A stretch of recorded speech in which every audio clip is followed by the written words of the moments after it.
Russia takes all necessary measures to ensure the safety and security of the ZNPP. To strengthen the nuclear safety and security of the plant in accordance with its national legislation and its obligations arising from relevant international legal instruments to which it is a party. Since the special military operation began, Ukraine has been continuously threatening the ZNPP, and since July 2022, it has regularly attacked Energodar. Attacks against the plant have become Kiev's signature. When tasked with ensuring safety and security of the Zaporozhskaya Nuclear Power Plant, my comrades and I approached it calmly and confidently. We clearly understood who our enemy was and what we were to expect. Sadly, the enemy met our expectations. Apparently realizing that we came here to stay, they began shelling the plant. They used missiles, cluster munitions, and long-range artillery.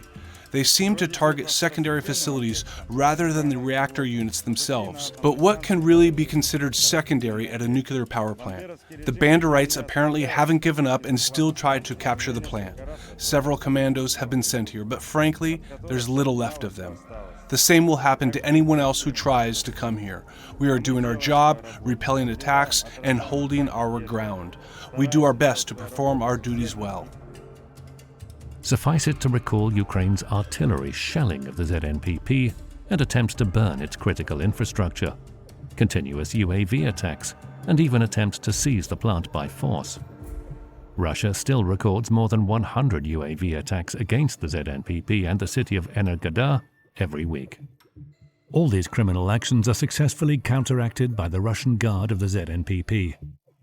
At the same time, Russia has never deployed troops and heavy artillery equipment on the ZNPP premises.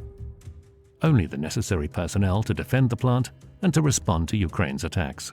However, Ukraine did more than create external threats to the ZNPP. Before the ZNPP came under Russian jurisdiction, Ukrainian authorities had carried out a number of questionable experiments involving the use in the plant's reactors of nuclear fuel that was neither compatible with its engineering design nor initially approved by the Russian organization that had built the ZNPP. Neither was the foreign nuclear fuel approved for industrial use by Ukrainian regulatory authorities before it was loaded into the reactors. At present, the cores of ZNPP units number 2 and number 6 are loaded with fuel rod arrays, FRAs, manufactured by the Rosatom State Corporation, and the cores of ZNPP units number 1, number 3, number 4, and number 5, with FRAs produced by the Westinghouse Company.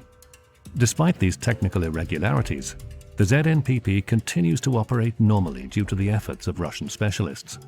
All scheduled maintenance and repair activities have been completed, and plant equipment damaged as a result of shelling by Ukrainian armed forces has been restored.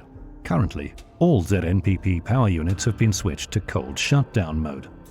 One of the key tasks in any NPP is to ensure adequate cooling, as nuclear fuel is heated to high temperatures and remains hot for a long time.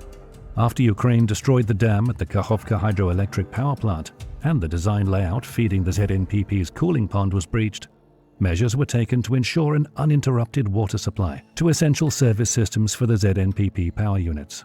As a compensating measure, 11 artesian wells with total capacities from 260 to 270 cubic meters per hour were drilled. It was decided to construct a feed pumping station for the ZNPP cooling pond, construction of which is underway. To date, all regular radiation monitoring systems at the plant are operational. Radiation and technology monitoring of the main equipment and systems of power units, radiation and dosimetry monitoring of personnel exposure doses, radiation monitoring of the environment are provided. Federal state supervision in the field of the use of atomic energy at the ZNPP is carried out in a regime of constant supervision by the Rostekhnadzor Territorial Division. Such a supervision regime is implemented in accordance with that territorial division's work plan. Under those plans, ZNPP facilities are subject to regular control and supervisory procedures. More than 500 such activities have been performed to date.